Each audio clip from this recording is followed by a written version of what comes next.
Guess who got brands talking? Brandlive.co.za. You're listening to Inside OUTA. Welcome to Inside OUTA, our weekly podcast that gives you insight into how we at OUTA promote civil activism and active citizenship. We tackle conversations that drive democracy further. Tune in every week to join us as we discuss how we can make South Africa great together. I'm your host, Bernadette Boule. Today we speak all things SANRAL with our Transport Portfolio Manager, Rudie Heyneke, who will be answering some questions from the public, and we end the show with comments from the OUTA CEO, Wayne Duvenage. Stay tuned. Less corruption, more accountability. Stay tuned to Inside OUTA. Rudie, thank you for making the time to speak to us. Thank you, Bernadette. It's a pleasure being here. It's always a pleasure to talk to you. Let's get into it. SANRAL made a proposal to the Parliamentary Committee on Transport on Tuesday, the 16th of October. It included strict punitive measures for drivers who aren't paying the fees and a convoluted plan to wrangle SARS into their collection schemes. Now, OUTA unleashed a fiery statement against SANRAL, stating that this proposal was nothing short of desperate threats that will be extremely difficult to implement. SANRAL proposed to collect e-toll money by 1, withholding vehicle licenses for those with e-toll debt, 2, block future car sales and insurance policies for offenders, and then thirdly, use SARS agents to chase down outstanding fees. Now, Rudie, this is extremely ludicrous on my side. Why would the implementation of these methods not work, in your opinion? Bernadette, first of all, I don't think that this will be legal. I think you need legislation before you can implement these harsh methods. So it is a lot of talk, but to implement this, they will have to go to Parliament and to create some new laws. For example, to withhold your car license. I know that in the R2 Amendment Bill, they proposed demerit points for people not paying their e-toll accounts. Okay. But that regulation was scrapped in December 2015. Yeah. So there's no more regulations regarding the withholding of licenses for people with e-toll debts. Okay. Another thing that we were concerned about is that these measures were a bit harsh. Why do you think SANRAL is trying to approach such hard avenues to get this debt? Desperate times calls for desperate measures. And I think at this stage, SANRAL is very desperate to collect anything that they can. We know that the total outstanding debt is around 8 billion rand. It's a lot of money. And so they will try anything in their power to get that money and to collect it from the road users. Now, it's all fair and well that we can say that this is preposterous, but what are OUTA's suggestions in recovering these costs? I think we must take one step back and look at the past few years, the annual reports of the past few years, and look at the wasteful expenditure, the irregular expenditure. And SANRAL must start cleaning up their own house before they approach the public to collect money to pay their debts. Okay. I also understand that SANRAL has been issuing summons to motorists. OUTA is currently defending 1,100 motorists. That's correct? That's correct. The last figure I had was about 1,150. Okay. And they've chosen to have the e-toll default summons defended. What advice do you have for the public regarding these summons? First of all, if you receive a summons, do not ignore it. Contact your lawyer or contact OUTA. We will stand by our promise that we made to the public 2 years ago that we will defend SANRAL's e-toll summonses, and we still stand by that. So, first of all, do not ignore it. What SANRAL is trying to do by issuing these summonses and to serve it on the public is a bullying tactic to get the public in motion to pay and to make arrangements with their lawyers. We are in a test case. We are busy with a test case, and the court will decide in due time what is if the scheme is legal or not.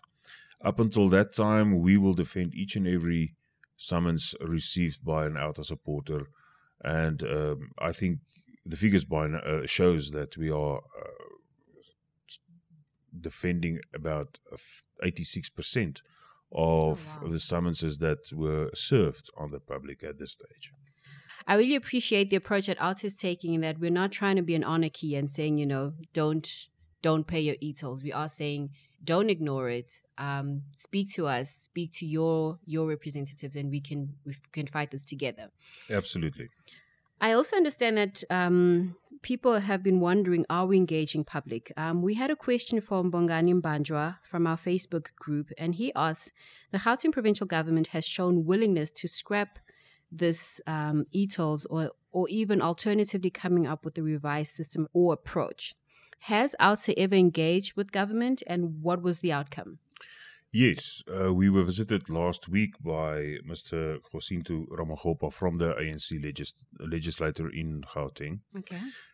We were invited and we will attend a seminar on alternative funding and mechanisms for mega infrastructure projects, where we were asked to give our opinion specifically on e-tolls, the debts of e-tolls, the recovery of the debts, and alternative funding methods. And I think Wayne will later on speak to you about the alternative funding methods. But yes, we are engaging with especially the provincial government. Okay.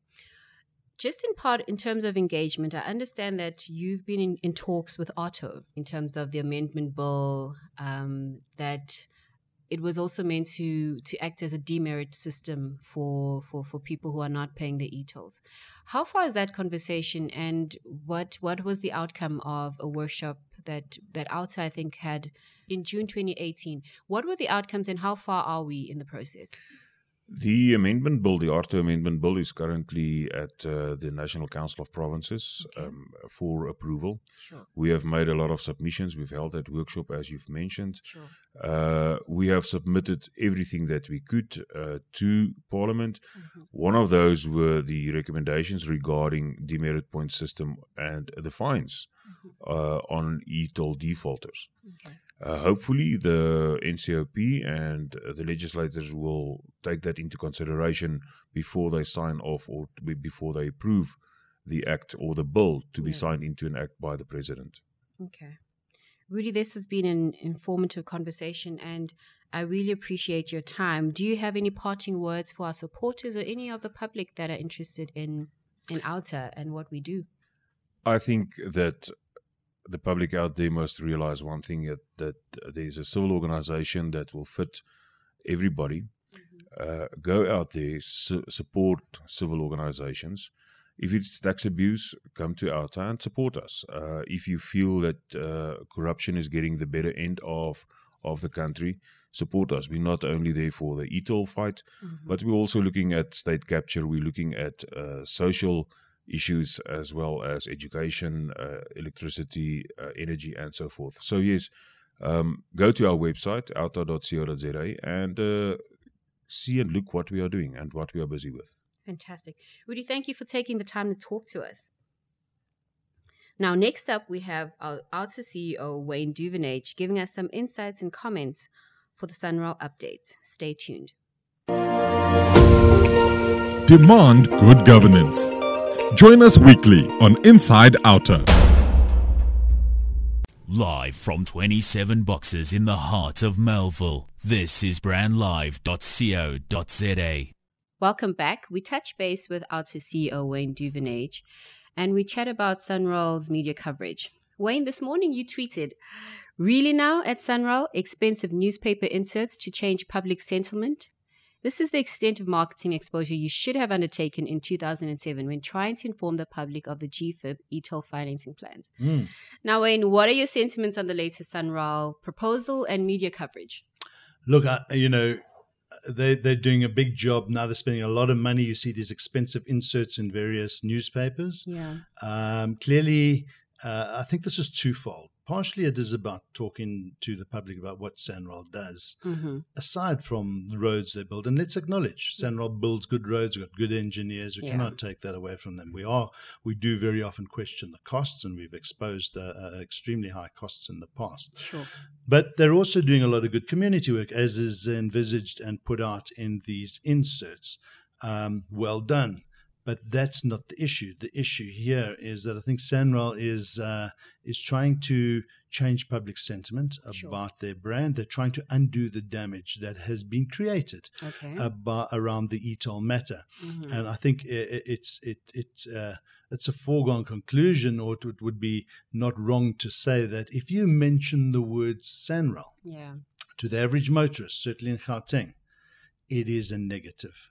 It is a swear word. It is a brand that has become synonymous with misleading the public, and they did a lot of that while they were trying to sell and coerce and force this e-toll matter onto the public. We know that they are summoning thousands of people out there on a scheme that is against the will of the people. They have lost the public. And so this type of publication is not going to change that. And what we are saying in that tweet this morning is we're saying, imagine if SANRAL had have engaged as meaningfully as they are doing now with the public back then in 2007, when they decided to launch or thrust upon society this very, very expensive, irrational, cumbersome e-toll scheme. Yeah. If they had have inserted documents and publications like this back then, explaining how e-tolls work, why it works, what they're doing about congestion, how they want the public's input to resolve congestion and commuting congestion in Gauteng, it would have been brilliant, because it would have given us opportunities that we were starved of or never given, which is why part of the reasons why the scheme has failed. Well, it is in place, and that's why the OUTA has been set up. But now, what are the solutions or alternatives should they be looking at? So government is engaging with society. We see more so ANC and Gauteng want to try and find solutions. This is a noose around their neck. This is a matter that they lost about 9% of the votes in the last provincial elections. And they're very wary of that, and there's elections coming up. So they have to find a solution. But least of all, it has failed. The scheme has failed. And so what we have is you can't keep the scheme alive if it is dead. And it is dead. When a user pay scheme has 25% and less people paying, they never work, and it has failed from that point of view. What are the alternatives? We've suggested alternatives, quite a few, over the years, and sadly they weren't taken up. And guess what? Had they have taken up the fuel levy option back in 2007 and 8, today as we stand here, the bonds could have been paid off. But they chose not to, and now they have a quandary, a real problem. And so what we're going to be doing is, for the first time, invited by the political entities, especially at provincial level, is to work through what are the alternatives. Things like, can you put this cost and refund the PIC loans onto vehicle licenses? I mean, we don't think that's a good idea, but we need to speak about that and why. Can you introduce a provincial fuel levy? We don't believe so, and we'll say why. And we keep going back to, this is money that needs to come out of the national treasury. It's the funding of public infrastructure or social infrastructure. And in that way, it needs to come from treasury, whether it's diverted through the fuel levy or what. There are ways to do this, and we can find the solution with government. And now's the time. I like that. It's a collaborative effort between OUTA and local government, I guess. Yeah, it is. And we have to walk hand in hand with government. We cannot continuously being adversarial. But the reality is that SANRAL should stop being adversarial with the public. If you want to thrust this down the people's throats and summons thousands and thousands of people, that's a war that no government wins. Yeah. What is your message to the motorists and public at large? First of all, this is about a civil disobedience campaign. This is about moral courage, and this is about saying congratulations to the motorists of Gauteng. They have stood their ground. They have they have made government realize that if you want to introduce schemes against the will of the people, if you don't want to engage with the public, if you want to introduce schemes that are cumbersome and so irrational, the backlash is going to be meaningful. And this is what happens. You start to suffer as government this crisis of legitimacy when you cannot enforce your own laws. And that's quite embarrassing for government, and it's not a nice space for us to live in as society, because you don't want lawlessness. We want to all participate within the realms of law. So if government passes a law like ETOS, they better be sure next time. A, it has the will of the people. B, it is workable, it is not expensive, and it is in the best interests of the public. If not, this is going to happen time and time again. And we are warning government. They have ignored the people on the R2 matter, which is coming, and they are starting to push vehicle licenses to the brink where it is going to start overflowing and falling into the civil disobedience space as well. So government needs to start taking notice of the will of the people. So well done to the public, but this is not over until the purple lights are switched off on the gantry. So keep up the pressure, remain vigilant, remain resilient, and OUTA is there right behind you in this campaign. Thank you to them. Fantastic. Thank you for your time, Wayne. Always a pleasure. Thank you, Bernadette. For those listening, engage with us on our social media pages at OUTA SA and our website, outa.co.za. We want to hear your opinions and possible solutions on how government and SANRAL should be engaging on these issues.